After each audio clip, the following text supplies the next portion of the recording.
नमस्ते साथियों, भारत में यूरोपीय शक्तियों के आवागमन के बारे में पढ़ते हैं। भारत में यूरोपीय शक्तियों का आवागमन से पहले हम जानेंगे कि 15वीं और 16वीं शताब्दी यूरोप के लिए कैसी थी, क्योंकि 15वीं और 16वीं शताब्दी के अंदर यूरोप की जो आर्थिक प्रगति थी उसी ने यूरोपीय नाविकों को अन्य मार्गों की खोज और वहां पर व्यापार को स्थापित करने की कल्पना को विकसित किया था। 15वीं और 16वीं शताब्दी में यूरोप में अत्यधिक प्रगति हुई थी।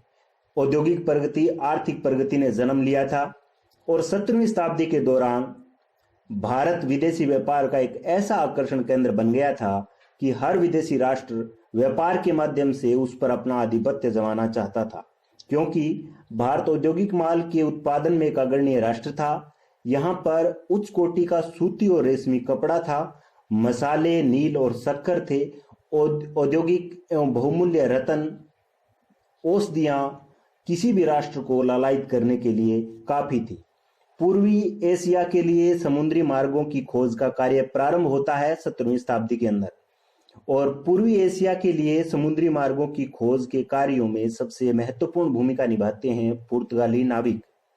होता क्या है, 1453 में कस्तूनतुनिया पर तुर्कों का अधिकार हो जाने से यूरोप में भौगोलिक खोजों की शुरुआत का क्रम माना जाता है।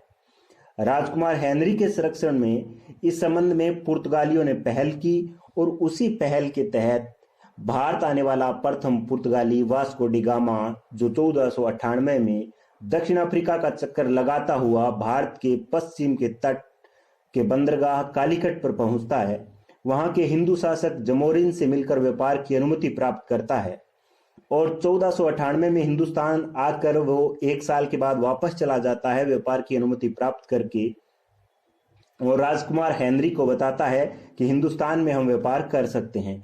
इसी क्रम में 1500 के अंदर अपना प्रथम गवर्नर नियुक्त करके पुर्तगाली शासक हिंदुस्तान में अपना गवर्नर भेजते हैं, और पहला जो गवर्नर, पुर्तगाली गवर्नर हिंदुस्तान आता है वो है फ्रांसिस्को डी अल्मीडा, जो 1500 से 1509 तक हिंदुस्तान में पुर्तगाल का गवर्नर रहता है।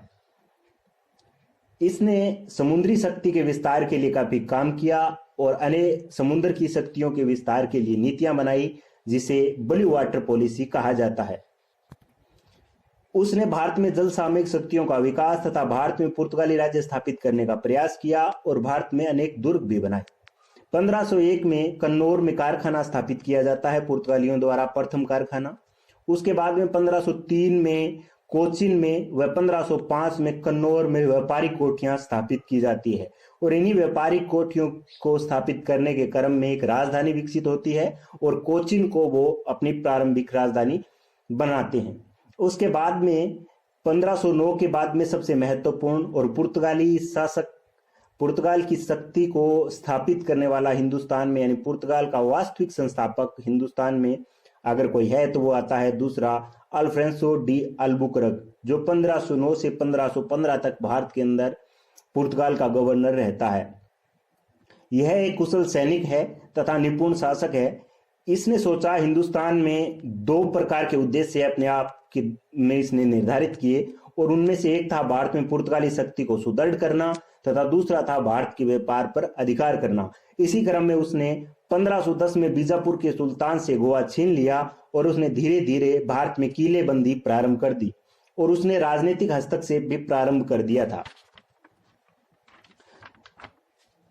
कुछ समय के बाद 1534 में पुर्तगालियों ने बेसिन द्वीप तथा 1556 में श्रीलंका में अपना व्यापारिक अधिकार स्थापित कर लिया था।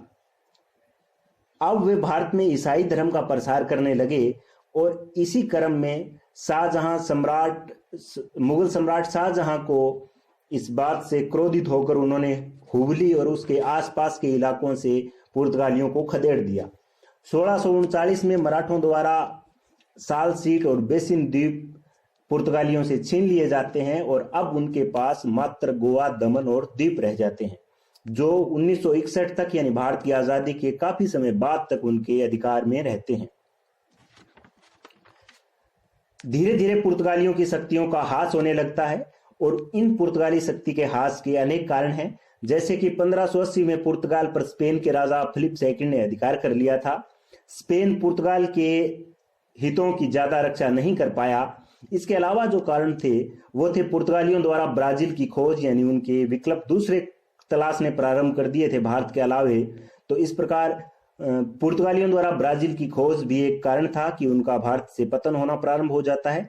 दूसरा और महत्वपूर्ण जो कारण था वो था उनकी धार्मिक नीति और भारतीयों का ईसाई धर्म में परिवर्तन करना, मुसलमानों के प्रति क्रूर व्यवहार उनके पतन का प्रमुख कारण बना था। 18वीं शताब्दी में उनके पास सिर्फ गोवा, दमन और द्वीप रहे थे। 1661 में पुर्तगाल के राजा ने इंग्लैंड के राजा चार्ल्स द्वितीय के साथ अपनी बहन की शादी की थी और इंग्लैंड के राजा को बंबई को दहेज में दे दिया। 18वीं शताब्दी के मध्य तक सिर्फ गोवा, दमन और द्वीप के प्रदेश पुर्तगाल के अधिकार में रहे, जिस पर 1961 तक उनका अधिकार रहा। 1961 में भारत सरकार ने सैन्य अभियान द्वारा इन पर अधिकार कर लिया। पुर्तगाली भारत से जाने वाले अंतिम यूरोपीय थे, क्योंकि 1961 तक वो यहां पर रहे थे। पुर्तगालियों के बाद जो उनका क्रम है विदेशियों का भारत में आना, यानी यूरोपीय शक्तियों का हिंदुस्तान में आना, वो ये है कि 1498 में पुर्तगाली आते हैं, दूसरे नंबर पे आते हैं डच जो 1596 में आते हैं, तीसरे नंबर पर अंग्रेज यानी इंग्लैंडवासी हिंदुस्तान में आते हैं 1600 में, चौथे नंबर पर डेनमार्क यानी डेविस आते हैं 1661 में और पांचवें नंबर पर फ्रांसीसी यानी फ्रेंच पर 1664 में आने वाली अंतिम यूरोपीय जाति है। आज हमने पुर्तगालियों के यूरोपीय शक्तियों का भारत में आवागमन के क्रम में पुर्तगालियों के बारे में जाना। अगले वीडियो में हम डच और अंग्रेजों का भारत में आना और उनका व्यापारिक क्रम जानेंगे। धन्यवाद।